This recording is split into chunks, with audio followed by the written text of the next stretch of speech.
Et vous, durant tout le temps que vous avez mis comme ministre chargé de la sécurité présidentielle, vous n'avez pas recruté des gens pour renforcer la sécurité à la présidence? Personne n'a été recruté en votre temps? Comment je vais recruter? Je ne t'ai même pas écouté maintenant. Moi, je ne t'ai pas écouté. Comment je vais recruter les gens? Vous n'étiez pas écouté par qui? Moi, je ne t'ai pas écouté par... Par qui? Hein? Par qui? Qui ne vous écoutait pas? Mais les gens du régiment, je n'étais pas écouté par eux parce que... Non. Qui étaient les gens du régiment? Mais c'est les Toumba là qui étaient les gens du régiment, les Toumba, même le ministre de la Défense, qui était le général Sekouba. Qui était le commandant du régiment? Le commandant du régiment, bon, pour un premier temps, c'était Aïdor, oui. Paix à son âme, plus Sahar Fonch Touré. Bon, je crois que... Et après ces deux-là, qui était le commandant du régiment? C'était ça, Alphonse Touré. Non, c'était Aïdor. Mais après un certain temps, ceci-là, je ne sais pas si le commandant Toumba a eu des instructions de qui, ou bien c'est de lui-même. Ils ont arrêté ces éléments-là, on les a envoyés à Kassa ici, en prison. Oui, le commandant du régiment, après Aïdor et ça, qui était le commandant? Ah, le régiment maintenant. Qui fait le régiment? Ah, ça c'était maintenant, entre eux maintenant, parce que le commandement... Mais dites-nous les noms, vous êtes là pour ça? Non, quand je dis entre eux, ça veut dire que... Qui? Le régiment relevait de Toumba et le président, c'est relevait de Toumba même. C'est Toumba qui coiffait le régiment? Celui qui était maintenant au régiment. C'était lui? Le commandement était maintenant avec lui au régiment, peut-être. Son grade lui permettait d'être le commandant du régiment? Mais, en tout cas, c'est eux, le commandement du régiment était avec eux. Avec eux, Toumba et qui? Puisque si vous dites eux, c'est qu'il n'est pas seul. Toumba et sa suite. Qui encore? Mais son adjoint, il connaît. Qui? Marcel?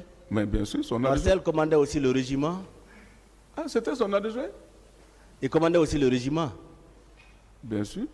Il donnait aussi des ordres? Eux, ils donnaient tous des ordres là-bas. Tous? D'accord.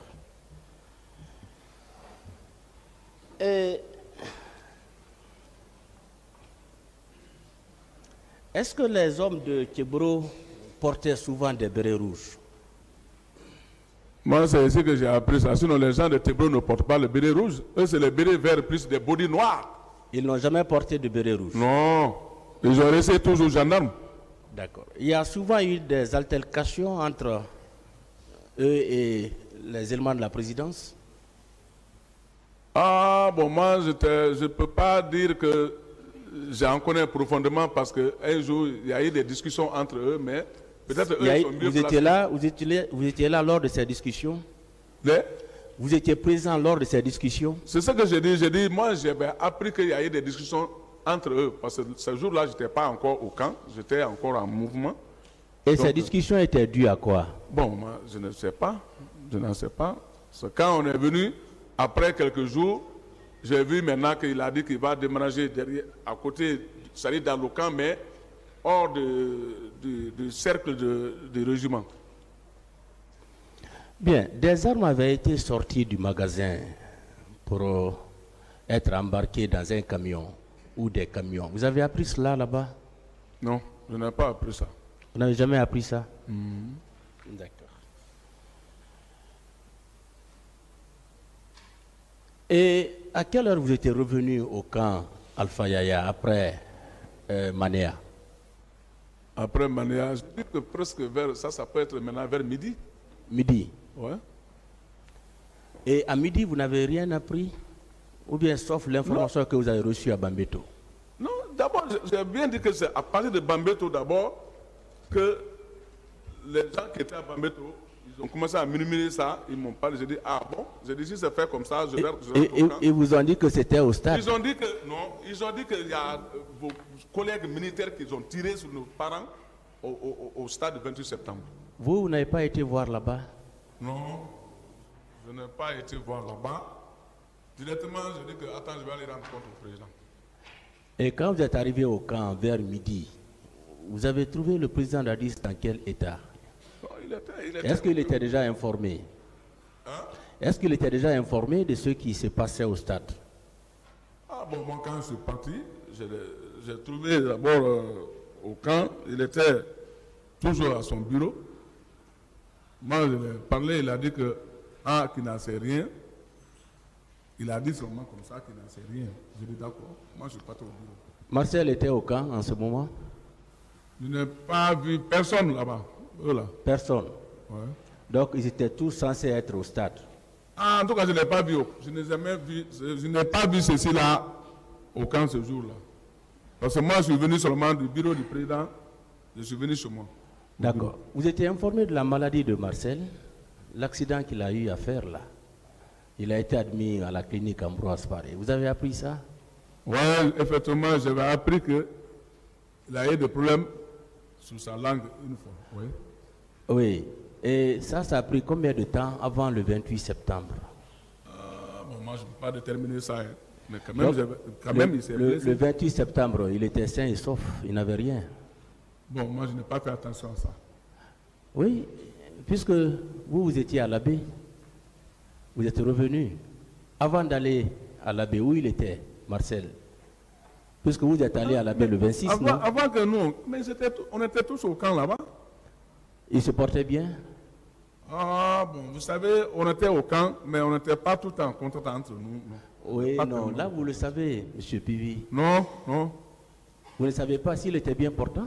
Ce sont mes hommes qui m'ont dit que Marcel a eu des problèmes sur ses dents, sur ses langues. C'est tout. D'accord. Il y a eu des morts. Il y a eu des personnes violées au stade. Qu'est-ce que vous vous en dites? Ça. J'ai bien dit, je dis ça. Parce que vous-même, vous avez déclaré tout à fait au début, vous avez compris que le pouvoir allait vous quitter.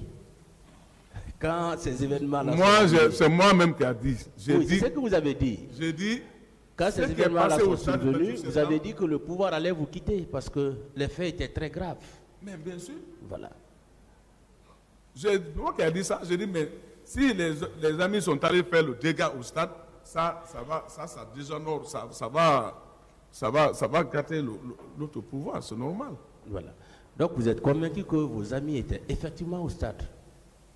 Mais parce ils ont dit. D'accord. Et vos hommes étaient souvent armés?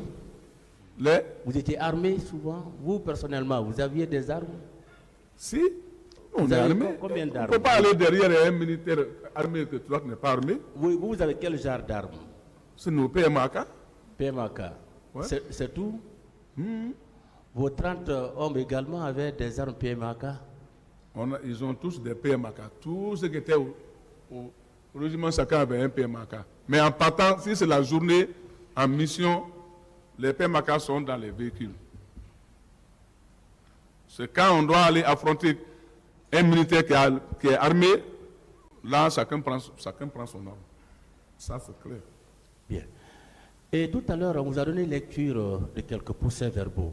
Les gens vous mettent formellement en cause. Ils disent que c'est vous qui étiez à la tête des pillages à Bomboli, à Koza, à Amdalaï. On dit formellement Claude Pivi.